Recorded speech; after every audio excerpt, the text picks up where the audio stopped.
Welcome to this explainer. Today, we're mapping out the ideologies driving modern transatlantic right-wing populist movements. We're going straight to the source material to understand exactly how these groups view the world. So, what actually happens when citizens decide the state has become the enemy of its own people? Now, the claims in our source material are extreme. We have political commentators arguing that their government is a hostile, parasitic force, and we have separatist groups actively facing civil rights lawsuits for attempting to build explicitly whites-only rural communities. It's an intense ideology for sure, and we are going to break it all down. Okay, let's dive into this. We'll start with the core grievance, move on to civic versus ethnic identity, and look at the concept of the state as the enemy. Then we'll map out two distinct solutions from our sources, the political response and the separatist social response, before wrapping up with a conclusion. Section 1. The core grievance, identifying the threat. Both commentators in our source material build their arguments on a profound foundation of systemic grievance.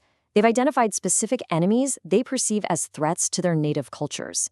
English political commentator Carl Benjamin, for instance, points heavily to mass immigration and a massive state bureaucracy. He even claims there's an Islamo-communist alliance, specifically citing the UK's Green Party, that he believes is designed to funnel resources away from the native white population. Then, looking across the Atlantic, Eric Orwell, the founder of the Return to the Land movement, focuses his grievances on multiculturalism and Jewish advocacy groups, which he argues have completely infiltrated Western systems. So, the through line here? It's clear they share a fundamental belief that their civilizations are under active attack. Section 2. Civic versus ethnic identity, defining belonging. Now, Carl Benjamin makes a very specific distinction here that's absolutely foundational to his worldview. He completely separates civic identity from ethnic identity.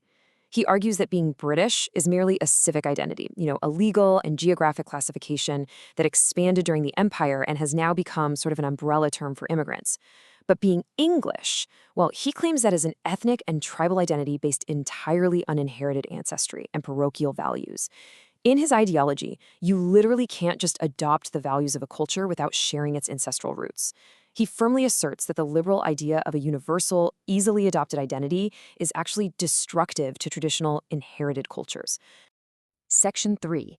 The state as the enemy, the narrative of decline.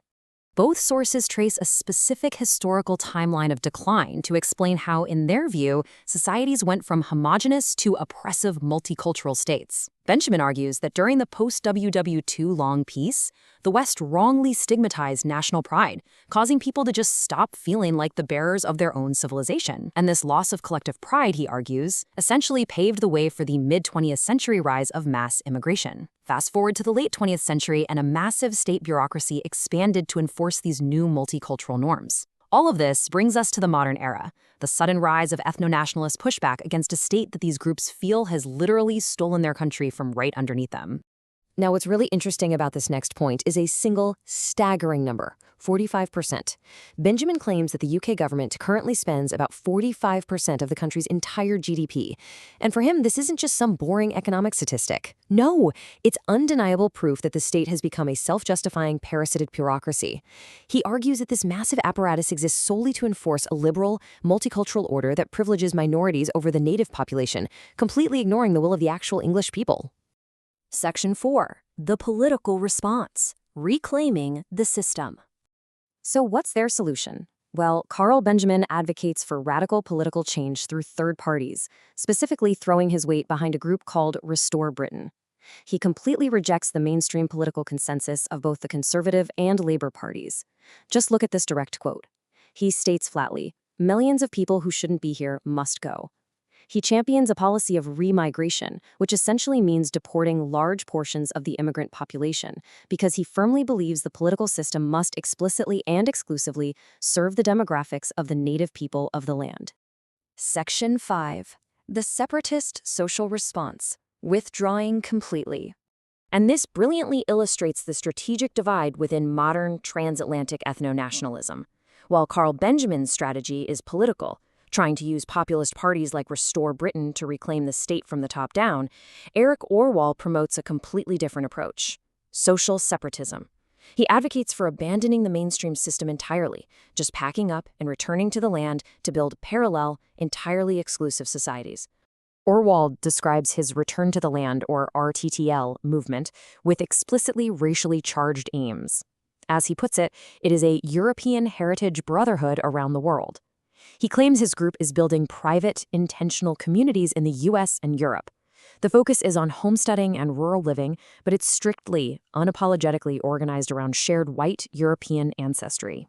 The foundational reasoning behind this total withdrawal is absolutely crucial to understand. Orwell argues, and I quote, "We can't get into government and change it from the top down, so we formed this group." You see, he firmly believes that mainstream political and social systems have been entirely captured by hostile outside influences. Because he views the system as fundamentally rigged against white populations, he argues the only path forward for survival is to literally separate from modern multicultural society and build an independent stronghold. However, this separatist ideology is colliding heavily with the real world. Return to the Land is currently facing discrimination lawsuits, notably from a Jewish real estate broker, for attempting to build these explicit whites-only communities. Now, Orwell views these lawsuits as frivolous harassment and a conspiracy to deprive his group of their freedom of association. But on the flip side, current civil rights and fair housing laws strictly prohibit housing discrimination based on race. It's a very stark, real-world clash between this ethno-nationalist ideology and the actual legal framework of the modern state. Section 6. Conclusion. The ideological through line. So, what does this all mean? The crucial point to take away from this explainer is that despite their strategic differences, these transatlantic movements share a deeply connected ideological core. First, they are fundamentally redefining citizenship, moving away from shared civic ideals and insisting on inherited ethnicity.